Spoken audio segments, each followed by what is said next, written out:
All right, let's move into number 4. We're already way over time on this podcast, but we have 2 more to go, which is making sure you have a good launch. So Amazon has this old wives' tale, like tribal thing that's gone through for years about this honeymoon period, this magical period that you get when you first launch a product.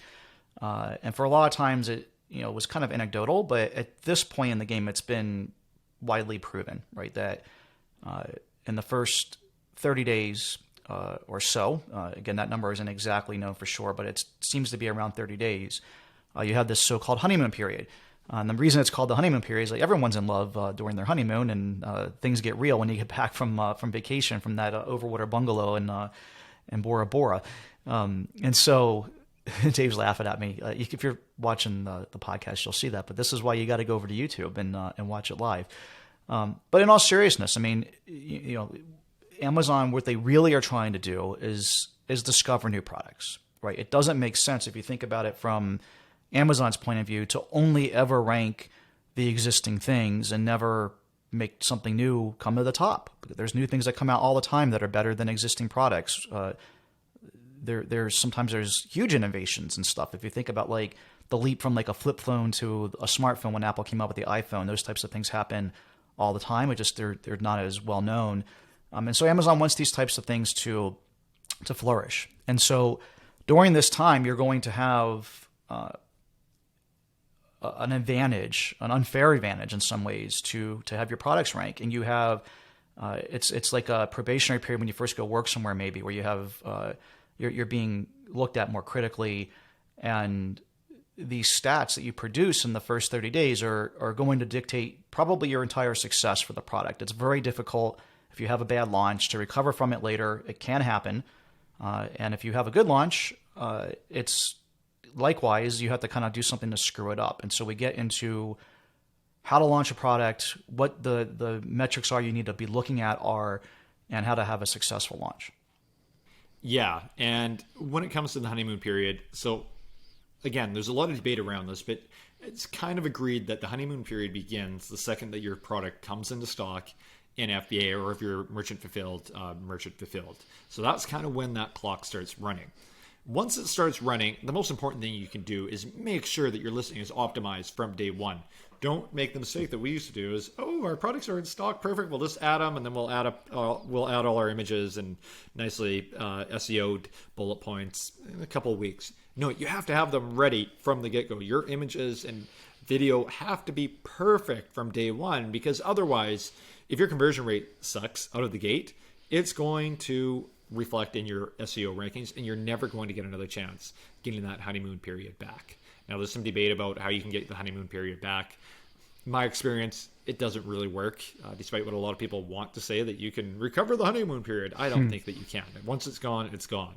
And any of those things would be black hat. So, I mean, like, you're not doing things that are exactly to terms of service when you do these types of tricks, which I don't recommend doing anyway.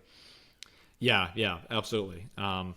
So, during this honeymoon period, again, have your listings being an A+ listing. Make sure all your EBC content is up there. Make sure all your images are perfect. Make sure you have a video up there. As well as that, you need to maximize sales in that first 30 days. Again, like we talked about, you need to be pumping PPC. If you're thinking about doing giveaways, now's the time to do giveaways. If you're working with any influencers, now is the time to have them pumping this product, because you want to show Amazon that, hey, this is a great selling product, so you better rank us well. Otherwise, you're leaving money on the table. So you need to do everything in your power to get sales in that first 30 days. That is your only mission. And after 30 days, you can take your foot off the pedal a little bit and relax. But during that 30 days, you need to have your foot to the floor and pushing that pedal as fast as you can and as hard as you can. Yeah, and that oftentimes means that you're not making money during that period, which is something else we talk about. I mean, in terms of, it's interesting to me how people think, just kind of the mental space they get in, spending money to create samples and the shipping to do so, or the R&D, or whatever it might be, no problem. But like if I start selling a product I'm not making money on, I bought it for 10, I need to, make at least 11 or whatever. They can't get through that headspace. And so the important thing is you're going to overspend on PPC. It's not going to last forever, but you need to do that to begin with. You need to do some giveaways, through Vine or other places that are going to cost you money. You need to try to contact influencers, et cetera, do some other giveaways through other platforms you can do that on, through like Gleam or something like that. Whatever it might be, we talk about a bunch of this in the course. This stuff's going to cost you money. It's going to be inefficient. That is not the time period that you're looking for. Think a year down the line. Again, you're trying to add incremental, successful products to your catalog. That's what your business is going to sell on, by the way. Any of the work that you do up front will be an add back or not have additional detrimental cost to your business. I mean, anything that you spend up front, even if you do go to sell the business within that next 12 months, would be added back on top of it. You would recover that money because it's a one-time expense. And so, I'm thinking a year or two down the line where I have this product that now is super efficient. I'm not doing any R&D cost. I'm spending PPC perfectly. I'm not spending more money on influencers. It's just running the best that it can in its own little world and adding incremental revenue and therefore profits to my business.